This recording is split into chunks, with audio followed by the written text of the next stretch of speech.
Yeah, I've lived on the streets up to 20 years. Sometimes living on the street in summer can be really bad. You find that no one will let you in for a drink of water. You ask just to go into a place for a simple drink of water and they won't let you.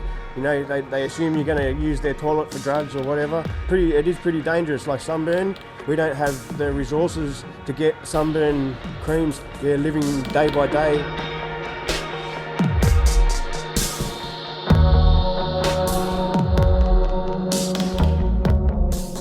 Hello, my name is Jan Wisniewski and this is The Strife, a podcast to discuss issues in Australia with the long term in mind. Homelessness is a problem that can be highly visible. For instance, when we see someone sleeping rough on the streets, or much less noticeable, a person moving between emergency accommodation or even the couches of family and friends. It's also an issue that we might gloss over, perceiving it as too tough to solve completely in Australia. Maybe it's an inevitable product of the functionings of our society or the decisions made by the individuals within it. For this episode, I spoke to Dr. Heather Holst, who is a Deputy CEO of Launch Housing, one of Victoria's largest providers of housing and homelessness support services, to see what is being done to help those people who find themselves without access to a home of their own, and what it would take to eliminate homelessness in Australia. Thank you very much for joining me today, Heather. You're welcome. Figures from Homelessness Australia, taken from the 2011 ABS census data, suggest there are about 105,000 homeless people in Australia, with about 23,000 of those people in Victoria.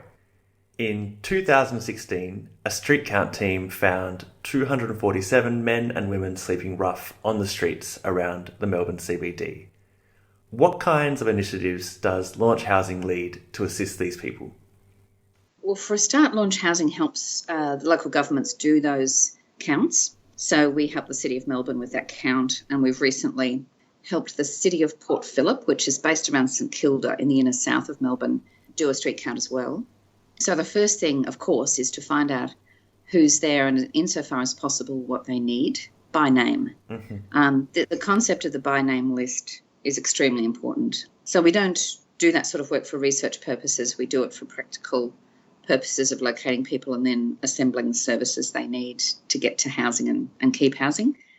So in the case of the City of Melbourne, we have an outreach team for rough sleepers who engage assertively outreach to link people up to services to start to build the trust people often have had destroyed by their previous interactions with society in the big main, I suppose, but certainly with community services. So that's sort of the starting point. That team contains nurses with a specialism in homelessness, and that's a pretty important part of the team because people's health is so very bad as a general rule, and also it's a way to offer very practical assistance immediately, fast track someone into hospital if they need it, or to dress a wound, or all those sort of things.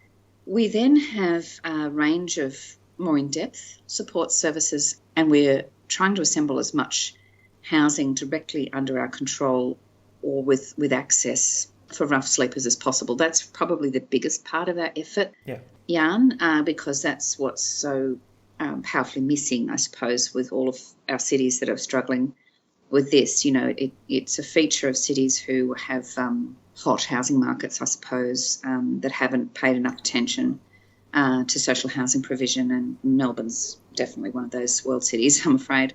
So we're Launch is all about both the support side and the housing side, and making sure that our housing is targeted to match the men and women probably with the least ability to pay, and in some cases, at first anyway, the least ability to manage a tenancy, so that's what we do, yeah. Okay. Before we get further into the work that Launch is doing, I have a simple question for a complicated issue. How do the people you help become homeless?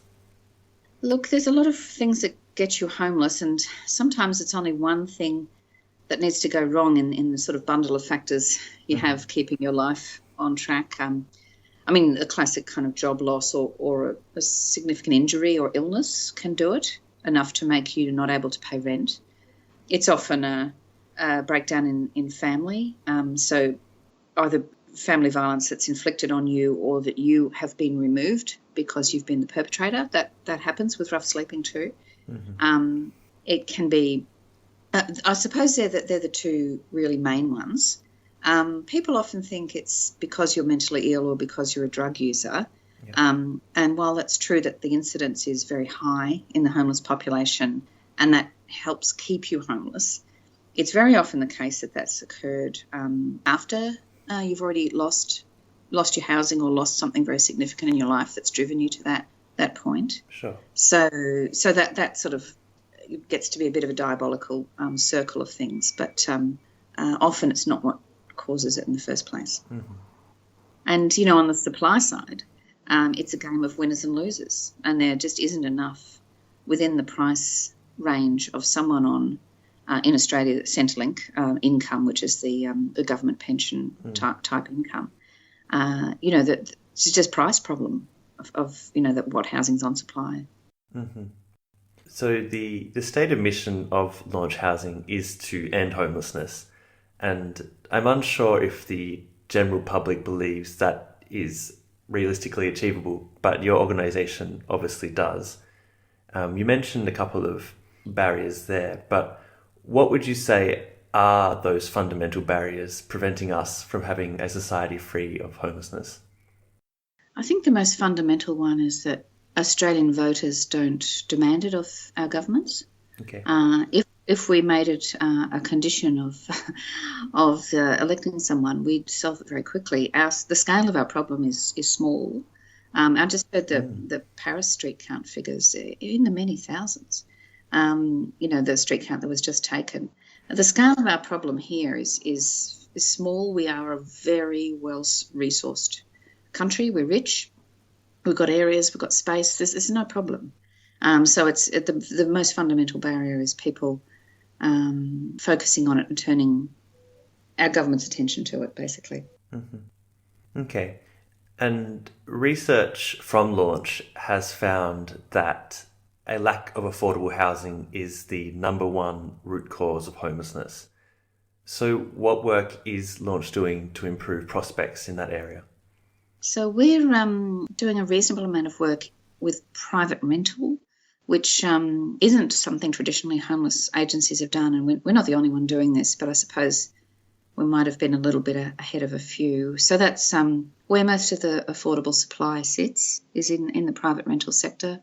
Social housing is extremely important, and there has to be more building of social housing. And we have a few projects underway, but the scale of the matter is too big for that. Mm-hmm. So I guess one of the main things we've been doing is arguing for, and quite successfully, more private rental brokerage and teams who can link people up into private rental successfully. So most of the people we see don't need in-depth complex responses. Most of the people need, we see about 16,000 people a year. Yeah. Most of those need something lighter touch to get over a crisis moment, often a financial crisis moment. Sure. And then they're fine again.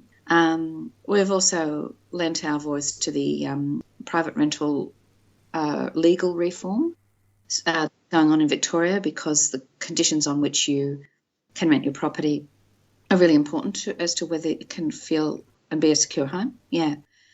So we have done quite a lot in the private rental sector. We've started a not-for-profit real estate agency, for example, so that owners who wish to let their properties, it's like an ethical option, I guess. So it's a full-service real estate agency.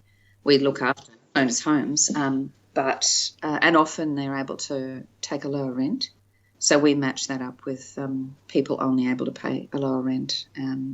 So, that there's some of the things we're doing. And, many in the community sector are arguing for a proper plan for Australia to house everybody. So you work with private owners to help them lease their properties who would struggle to afford the prices. Okay. What's the name of that initiative? It's called Homeground Real Estate. Okay. And it's turning 4 this month, actually. We launched it 4 years ago in March. So I've got 399 properties being managed there now. Mm-hmm.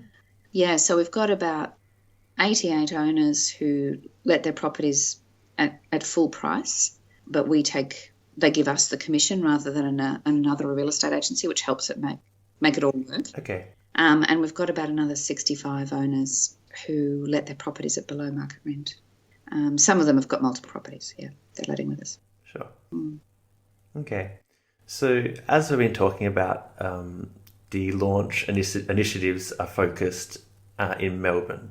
And earlier this year, the Victorian government announced their homelessness and rough sleeping action plan, which is a long-term strategy to address rough sleeping in Victoria, putting an extra $45.5 million towards support and housing for rough sleepers and people at risk of experiencing homelessness. Do you see this as a step in the right direction?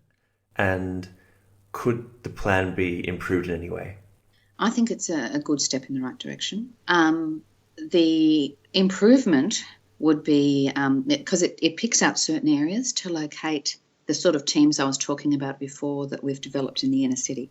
Mm-hmm. So it picks out certain regional cities, certain outer suburbs. So I suppose the way it could be improved is to generalise that across Victoria. Okay. There is some investment in housing to support it, but the pipeline of investment in that housing will need to continue, Jan. Mm-hmm. So I think it's very much on the right track, and it's using approaches that have been proven to work. But the improvement will be in generalising it and backing the housing, and also keeping working on all the sort of things that, as Kevin Rudd paper said, turn off the tap. Because it's good to have quick responses when someone becomes homeless so that you end it quickly. Yeah. But the less people who are forced into it is clearly better. Okay.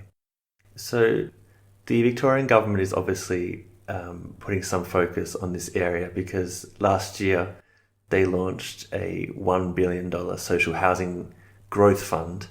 How would you evaluate this use of funding? I think the whole sector's pretty excited about that, actually. Okay. So that's the sort of more ambitious structural build, kind of a financing structure that can actually stop this opportunistic, there's a project that could be funded this year but not next year or the year after.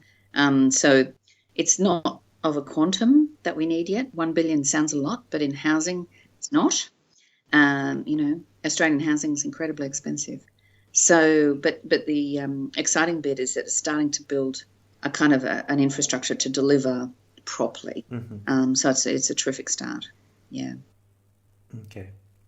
How long have you been working in the affordable housing and homelessness sector? I started as an advisor to tenants at the Tenants Union of Victoria in 1989. Okay. So I got bitten by this bug a long time ago. Yeah. Yeah. And would you say this is the most maybe positive you've been about government announcements within Victoria? Oh yes, absolutely. I've never seen anything like this. But nor have we seen the levels of homelessness and housing distress. Sure. So the unfortunate thing is that so many people have had to get into trouble for it to seriously get on policymakers' radar. And that hasn't finished because these measures will be helpful, but not of a scale yet. And, we need the federal government to come into it too with the policy levers they have, and they haven't stepped in properly yet. Okay. So at the top of the interview, you mentioned mental health, which is often brought up when we open discussions about homelessness. Are you aware of policies or programs that have been successful in assisting homeless people who are struggling with mental health issues? Absolutely. Yeah. We run some of them ourselves.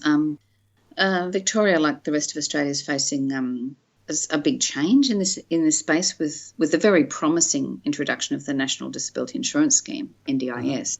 But the transition over is proving a bit challenging because money that was available in the community sector to do both homelessness and mental health support and navigation That's been the mental health component's been kind of siphoned into the amounts needed to deliver the NDIS.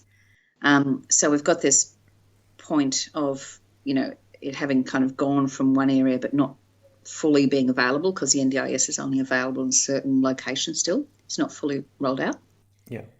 I'm pretty excited about the prospects for the NDIS once we get it all right. And it's one of the biggest social policy reforms Australia's undertaken. It's absolutely huge. So once that's really there, I think it's going to be much better. But people need someone, to stand with them, to navigate into services, to make sure they get their rights. And if someone's, it's very hard to do that when you've got a severe mental illness yourself.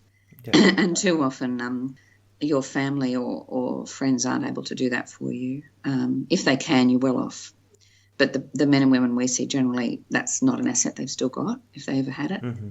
Yeah. So that role of, what we just say, almost like an advocate, to get someone into what they need is pretty critical. So the ones, we see a lot of people who just don't have that and are really up against it as a result. It's not easy work, but there's good people who know how to do it.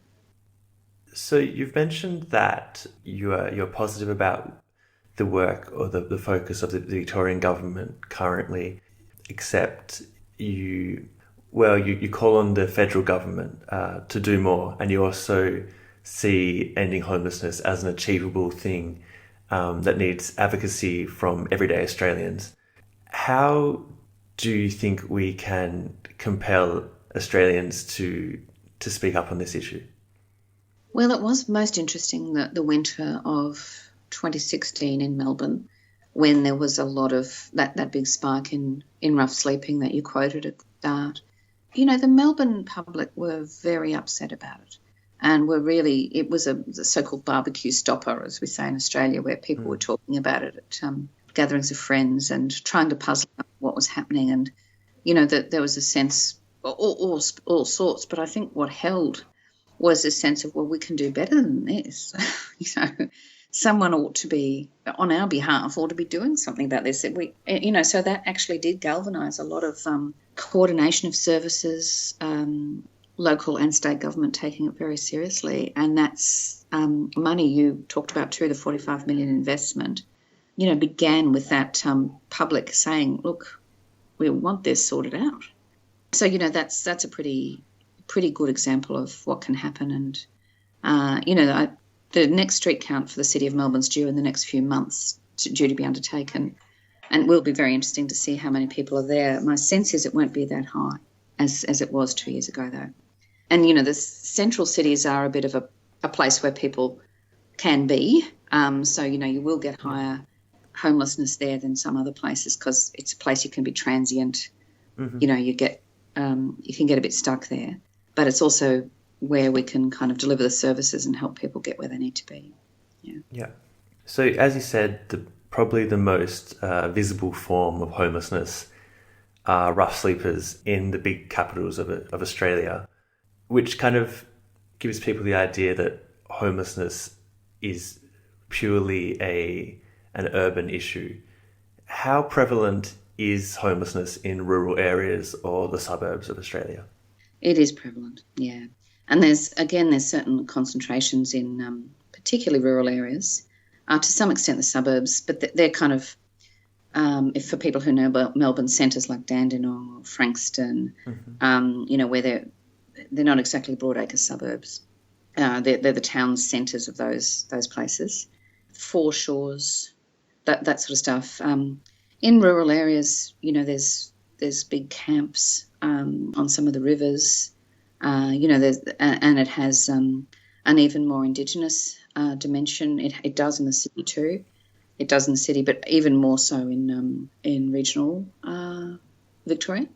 And the further north you go in Australia, the higher again the incidence of Indigenous in homelessness is. So just that big story of inadequate housing for Indigenous Australia is at the base of a lot of that. Yeah. So you would argue again that the solutions would be similar for helping people in rural areas? Oh, yes. But even more the supply side, I think, even more than in the city. And, to do it with the advice of the communities for the Indigenous aspect of things. Because, sometimes the built form, often the built form isn't suitable enough, for larger families or extended families, or times when you need to host people who are in town or your area for certain business. So all that sort of stuff has to be done properly instead of half done, which is, and the profile of Indigenous Australia age-wise is much younger. There's a lot of children, so the sort of housing needs to be thought through on that basis too. Yeah. Okay, well, finally, to end the interview, would you like to give a call to people for how they can get involved with the issues, perhaps, for instance, with homegrown real estate or other programs run by your organisation? Yeah, so thanks, Jan, for that opportunity. Do have a look at our website, launchhousing.org.au, and wherever you happen to live, have a look for who your local homeless service is, because there will be one in Victoria. We are quite well sort of resourced in that respect compared to some other parts of Australia. If you do have anyone wishing to get elected office pass by you, have a talk to them about how important affordable housing is. And you don't mean the first home buyers grant when you're talking about that. Talk about the importance of decent rental housing that people can afford and have stability enough to make a home in. And I think they're the sort of things everyone can do. Just make it one of the issues, I guess. I think that's a wonderful place to finish up today, Heather. Thank you very much for your time. Good on you. See ya.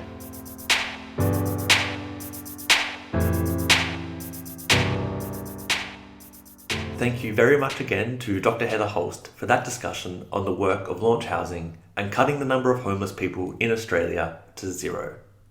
There will be a link to the Launch website in the show description. As always, music to take us out. This time it's Projects, the lead single from Time for Dreams' upcoming debut album. It's a monster. Catch you later.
the kids down there. All about the water and the wine. All the lives on board. All the kids.